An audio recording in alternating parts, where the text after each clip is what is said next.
లింగ వివక్ష లేని సమాజం, మహిళా సాధికారత దిశగా భారత ప్రభుత్వం బేటీ బచావో బేటీ పడావో పథకాన్ని ప్రవేశపెట్టిందని జిల్లా కలెక్టర్ పి ప్రశాంతి పేర్కొన్నారు. బుధవారం జిల్లా కలెక్టర్ చాంబర్లో జిల్లాలో బేటీ బచావో బేటీ పడావో, బాల్య వివాహాలు నియంత్రణ, తల్లి బిడ్డల సంరక్షణ వంటి కార్యక్రమాలు అమలుపై కలెక్టర్ మహిళా శిశు సంక్షేమ శాఖ అధికారులతో సమీక్షించారు.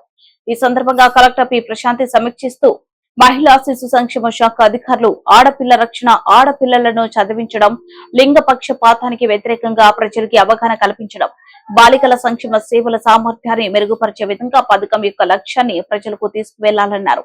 జిల్లాలో ప్రజలందరికీ అవగాహన కల్పించే విధంగా బేటీ బచావో బేటీ పడావో, బాల్య వివాహాల నియంత్రణ, తల్లి బిడ్డలు సంరక్షణ అంశాలపై ప్రతి గ్రామంలో వర్క్ షాపులను ఏర్పాటు చేసి ప్రజలకు అవగాహన కల్పించాలన్నారు. జిల్లాలో బేటీ బచావో బేటీ పడావో, బాల్య వివాహాల నియంత్రణపై పాఠశాలలో, కమ్యూనిటీ సెంటర్స్ వంటి జన సమూహం గల ప్రాంతాల్లో ఎగ్జిబిషన్లు ఏర్పాటు చేసి ప్రజలకు అవగాహన కల్పించాలన్నారు. ఈ కార్యక్రమం విస్తృత ప్రచారంలో భాగంగా టేబుల్ స్టాంప్స్, పోస్టర్స్, కరపత్రాలు, వార్తాపత్రికలు, సోషల్ మీడియా వంటి వివిధ మాధ్యమాల ద్వారా ప్రచారం చేసే విధంగా చర్యలు చేపట్టాలన్నారు. ఈ కార్యక్రమంలో మహిళా శిశు సంక్షేమ శాఖ అధికారి కె విజయకుమారి, సిడిపిఓలు, సూపర్వైజర్లు తదితరులు పాల్గొన్నారు.